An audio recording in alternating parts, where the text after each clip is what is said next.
안녕하십니까. 비콘테스트 홍수 제로 부문에서 발표하게 된 백이민족 팀의 팀장 최의준입니다. 저희 팀의 발표 제목은 Longitudinal Water Level Prediction for Flood Zero Statistical Model Approaches and Machine Learning Model Approaches입니다. 목차는 다음과 같습니다. 먼저 대회 문제를 소개하겠습니다. 주어진 데이터는 K댐이라 칭하는 어떤 댐에 5개 유역의 실시간 강우량과 수익값에 따른 총 유입량을 리스폰스로 측정한 시계열 자료였습니다. 2006년부터 2017년까지 10년이 넘는 기간 동안 K댐에서 발생한 25번의 홍수 사상 자료를 가지고 예측 모델을 만들어서 2018년 7월 26번 홍수 사상의 총 유입량을 예측하는 것이 분석 문제였습니다. 그런데 방금 보신 것처럼 데이터가 홍수 사상에 해당하는 기간의 데이터만 띄엄띄엄 절단되어서 제공되었기 때문에 저희 팀은 각 홍수 사상을 어느 정도 동질적인 모집단에 속하지만 서로 독립적인 서브젝트로 가정해서 마치 임상연구에서 서로 다른 환자 25명 각각의 반복 측정 자료, 곧 경시적 자료를 다루듯이 접근하였습니다. 그러면 모든 리스폰스와 프레딕터들을 i번째 홍수 사상의 j2번째 측정값으로 표현하게 되는 것이죠. 그래서 저희 팀은 통계적 모형과 머신러닝 모형을 모두 고려해서 변수 간의 연관성을 확인하고 또 우리 목적인 예측이 가능한 방법론들을 찾아보았습니다. 다음은 EDA와 데이터 전처리입니다. 먼저 저희는 데이터를 경시적 자료로 접근하였기 때문에 BGC라는 이름으로 매 홍수 사상마다 1로 시작하는 타임 포인트 변수를 생성하였습니다. 그리고 편의를 위해 변수 이름을 간단하게 통일하였습니다. 다음은 우선 홍수 사상별로 타임 포인트에 따른 리스폰스 프로파일 플롯을 그려보았습니다.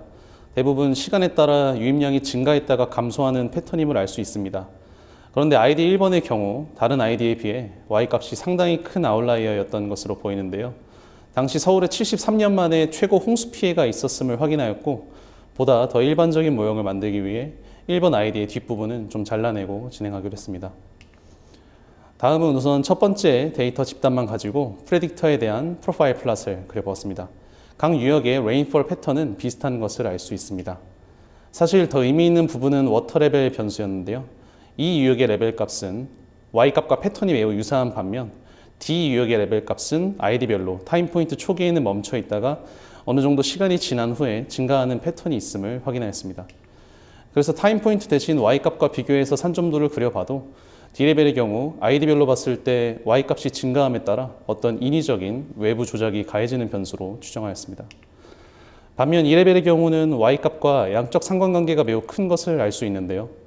쿼드라틱한 패턴이 보여서 해당 변수를 제곱시킨 E레벨 1 스퀘어 변수를 도입하였습니다.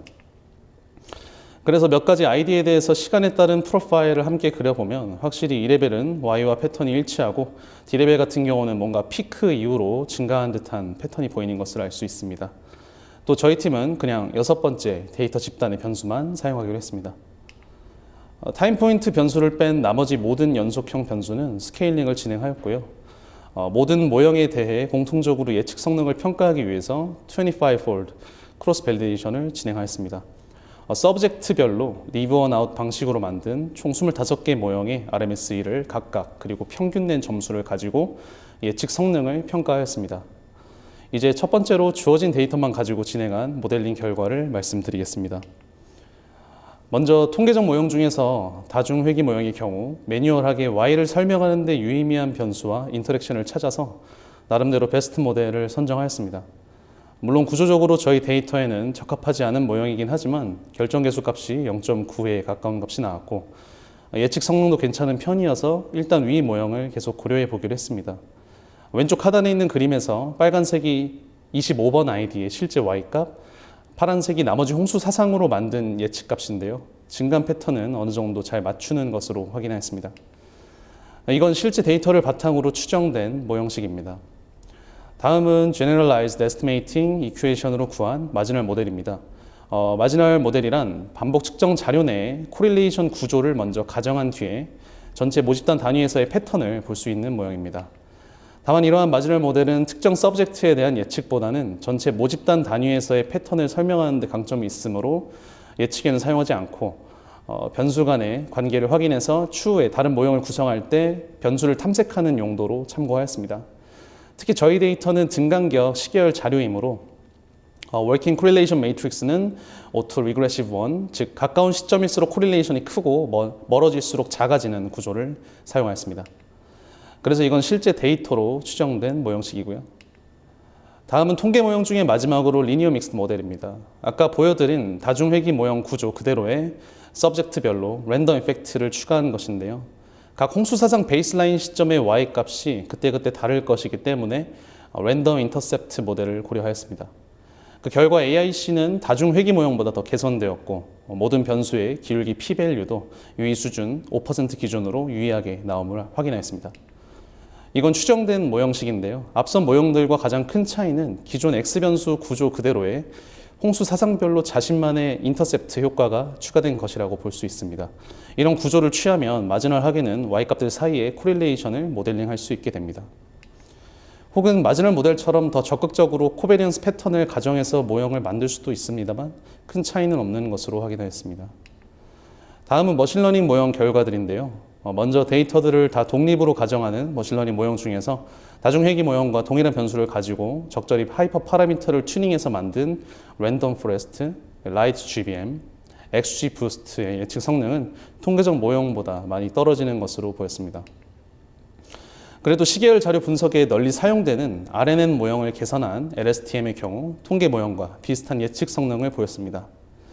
이제 예측 성능을 올리기 위해 저희가 추가 변수를 탐색한 과정을 말씀드리겠습니다. 아까 홍수사상 1번의 아웃라이어 부분을 단서 삼아서 해당 시기에 영등포구 안양천 양평교 제방이 일부 붕괴되었고 주변이 크게 침수되었던 것을 확인했습니다. 그러므로 K댐의 총 유입량 또한 안양천 내지는 한강 부근의 수위들과 밀접한 관련이 있을 것으로 추정하였습니다. 그래서 와미스에서 제공하고 있는 한강 부근 다양한 지역의 실시간 수위 및 강우 데이터들을 확보해서 추가 변수로 활용하였습니다. 여기 지도에서 보이는 것처럼 한강을 중심으로 하는 주변 물길의 다양한 데이터들을 우리 데이터의 오리지널 타임 포인트에 맞춰서 멀지하였는데요. 지도에 표시된 숫자는 변수별로 Y값과의 상관계수를 구한 것으로 서울 동쪽의 경기도 양평군과 여주시 부근의 수위가 Y값과 상당히 높은 양의 상관관계가 있음을 확인하였습니다. 그래서 방금 보셨던 큼직한 주요 물길을 따라서 온갖 교량들의 데이터를 모두 구한 다음에 최대한 중복되는 정보를 줄여서 Y를 잘 설명하는 7가지 변수를 추가하였습니다. 그리고 실제로 추가된 해당 변수들과 Y값을 함께 그려보면 유사한 패턴이 나와서 Y 예측에 어느 정도 힌트가 될 수 있을 거라 기대하였습니다. 그래서 이렇게 추가된 변수를 바탕으로 다시 베스트 모델 조합을 찾고 하이퍼 파라미터도 다시 튜닝한 결과를 이제 말씀드리겠습니다. 통계적 모형의 경우 결정계수와 데이터 설명력 지표라고 할 수 있는 인포메이션 크리테리온 그리고 예측 성능까지 모두 크게 개선된 것을 알 수 있습니다. 또한 추가된 변수들의 기울기도 모두 통계적으로 유의한 것을 확인하였습니다. 머신러닝 모형들도 예측 성능이 크게 향상되었고 변수 중요도를 보아도 추가된 변수들이 Y 변수를 설명하는 데 있어 꽤 큰 역할을 차지함을 알 수 있습니다. 그리고 이번에는 통계 모형보다 더 좋은 성능을 가진 모형도 있었는데요. 특히 LSTM 같은 경우는 전체 RMS의 평균이 유일하게 400보다 작게 나왔습니다. 그래서 홍수 사상별로 직접 그림을 그려봐도 초기 모형에 비해서 변수가 추가된 이후에 실제 패턴에 더 가까워지는 것을 눈으로 확인할 수 있습니다. 이제 마지막으로 저희 최종 목표인 26번째 홍수 사상의 총 유입량 예측입니다. 먼저 6가지 베스트 모델 종류별로 1번부터 25번까지 리브언아웃 방식으로 만든 25개 모형의 예측 성능 지표를 쭉 나열해 보면 홍수 사상별로 가장 잘 맞춘 모형이 매번 달라지는 것을 알 수 있습니다. 그래서 하나의 모형만으로 최종 예측하는 것보다는 여러 가지 모형의 예측값을 모두 이용해서 최종 예측값을 생성하는 방식을 생각해 보았습니다. 그냥 단순하게 6개 평균을 낼 수도 있지만 아까 보았던 일종의 예측 성능 성적표를 바탕으로 모형별로 가중치를 부여해서 가중 평균으로 최종 예측값을 만들어 보았는데요. 그 결과 25번 홍수 사상을 상당히 잘 맞췄던 리니어 믹스드 모델이 가장 높은 가중치를 부여받았고 그 다음으로 전체 성적이 제일 좋았던 LSTM 순으로 높은 가중치를 가짐을 알 수 있습니다. 그래서 모형 종류별로 베스트 모델의 예측값 6개를 방금 구한 가중치로 가중 평균해서 보라색으로 표시한 최종 예측값을 생성하였고 시간에 따른 플롯을 그려보면 2개의 피크를 갖는 패턴임을 알 수 있습니다. 또 보시면 모형별로 두 피크에서 높낮이 순서가 그때그때 다른 것을 알 수 있는데요. 파란색으로 보이는 믹스드 모델 예측 값의 경우 첫 번째 피크에서 가장 높은 값을 갖지만 두 번째 피크에서는 가장 낮은 값을 가짐을 알 수 있습니다. 그러므로 이러한 예측 전략은 마치 분산 투자를 통해 하나의 모형만으로 최종 예측했다가 너무 많이 틀리는 경우를 방지해주는 일종의 리스크 헤지 효과가 있다고 볼 수 있습니다. 그래서 최종적으로 저희 예측 모형의 성능이 훌륭하다면 다음과 같은 활용 방안 및 기대 효과가 있을 것입니다. 하지만 이거는 X 변수가 이미 Y 변수가 주어진 다음에 얻어진 것으로 보이기 때문에 실제로 미래 재난 예측을 위해서는 현재 X와 현재 Y를 가지고 만든 모형으로 이제 미래의 Y만을 예측하는 그런 식으로 문제 수정이 필요하다고 생각합니다. 그럼 이상으로 발표를 마치도록 하겠습니다. 감사합니다.